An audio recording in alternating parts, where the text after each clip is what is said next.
I always thought I'd know if it happened. I'd read the stories, heard the rumors about other couples, the whispered gossip at work, the hushed conversations at family gatherings. She's stepping out, they'd say, or he's got someone on the side. I'd nod along, feeling sorry for those poor fools who couldn't see what was happening under their own roof. And never imagined I'd become one of them. It started as a faint whisper at the back of my mind, something I tried to brush off my wife. CLA had always been the organized one, the planner. She handled the bills, the schedule, even our social calendar. Her phone was constantly buzzing, and she'd excuse herself from the table or the couch to take calls or respond to texts. At first I didn't think much of it. She was busy, her job demanded. Yet she had friends, colleagues, responsibilities. That was just her world, and I respected it. But as the months wore on, her behavior began to change. She grew distant, her laughter more subdued, her affection more restrained, the casual touches, the stolen kisses as we passed each other in the hallway. Those little moments that used to be second nature became less frequent. When I asked her about it, she would wave it off.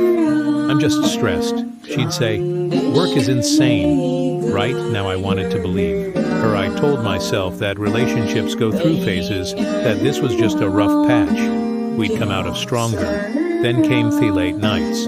She started staying late at work more often, sometimes not coming home until after midnight. She always had an excuse. There was a last-minute project, or we're gearing up for a big presentation. I didn't press her. It trusted her. I trusted us. I didn't want to be the jealous husband who questioned everything. She'd never given me a reason to doubt her before, but the whispers in my mind grew louder, no matter how much it tried to ignore them. The first undeniable clue came one Saturday afternoon.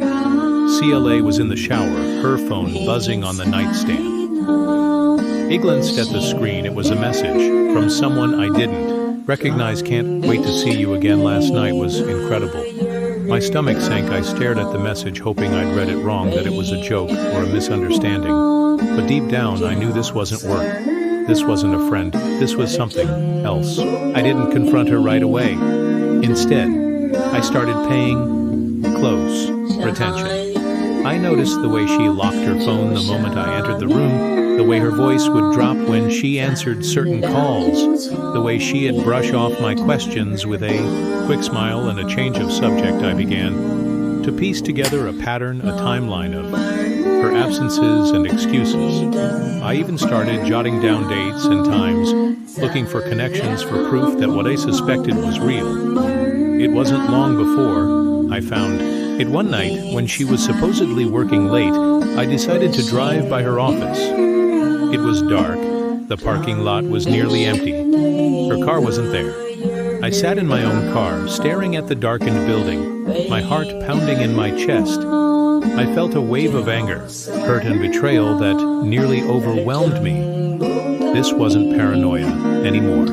This was real. The next day, I checked our credit card statements. She handled the finances, but I still had access. I found charges for expensive dinners at restaurants we'd never been to, together hotel reservations in her name. Every new discovery felt like another knife to the heart. I wanted to confront her, to demand answers, but I also knew I needed to be smart. If I accused her without solid proof, she'd deny it. She'd twist the narrative, make me doubt myself. Had to be sure. I started gathering evidence. I backed up her text messages, took screenshots of the incriminating conversations I found, and saved copies of the receipts. I even reached out to a private investigator, someone who could confirm what I already knew. Over the course of a few weeks, the investigator provided me with photos, recordings, and details that left no doubt she was seeing someone else. She'd been for months. When I finally had everything I needed, I didn't feel the satisfaction I thought I would.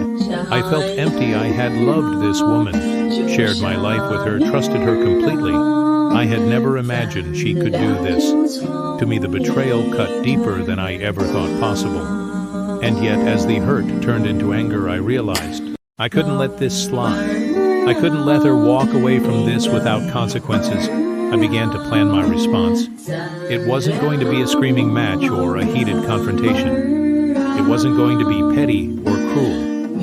It was going to be measured, deliberate, and undeniable. I wanted her to understand what she had done to see the pain she had caused, and to know that I wasn't the fool. She thought I was. She had betrayed me in our bedroom, the place that was supposed to be our sanctuary. And now I was going to show her that actions have consequences. I wasn't just going to sit quietly and let her rewrite the narrative. I was going to make sure that when the truth came out, it was undeniable and that she couldn't escape. I didn't act immediately. There's a certain power in waiting in, knowing you have all the pieces in place before you make your move. I spent a few weeks letting her believe everything was fine, that I was still in the dark. It wasn't easy every time. She smiled at me every time she kissed my cheek or held my hand. I felt a wave of anger and sadness wash over me, but I kept it bottled up. I wanted her to think she had the upper hand. I wanted her to be comfortable, to lower her guard, so when the truth finally hit it hard, I chose our anniversary. It might seem cruel, but I wanted a date she wouldn't forget. I wanted the betrayal to be tied to the day we were supposed to celebrate our life together. I planned a quiet dinner at home, nothing too elaborate, just the two of us at Betrayal, a bottle of wine, candles flickering in the dim light. She thought I was trying to rekindle our connection, to make up for the distance that had grown between us. I let her believe that she dressed up wearing the necklace I'd given her on our 5th anniversary. Her smile bright and confident as we sat down to eat. She thanked me for making the effort. I know things have been tough, she said, her tone sweet and understanding. It means a lot that you're trying. I nodded, pouring her a glass of wine. Of course, I said, you're worth it. The meal started out pleasantly enough. We talked about work, about friends, about plans for the future. But as the conversation continued, I began steering it in a different direction. I asked her about her job, about her late nights, about the trip she'd taken at first. She answered easily, her voice light and casual, but as I pressed further, her tone changed. She started stumbling over her words, her smile faltering. You've been working so hard, I said, swirling my wine in the glass. It must be exhausting. It's just part of the job, she replied here. Yes, darting to the side. You know how it is. Yeah? I said, leaning back in my chair. I do know how it is. Late nights, dinner meetings, out-of-town conferences, that sort of thing. She nodded, but her hands were fidgeting now, her confidence slipping. Exactly. It's just the nature of the business. That's funny, I said, setting my glass down because I don't remember any work trips to that boutique hotel downtown or dinner meetings at that fancy Italian place. Her face froze. She looked at me, the color drained from her cheeks. What are you talking about? I reached into my pocket and pulled out a small stack of papers, receipts, printout of her text messages, and a photo taken by the private investigator.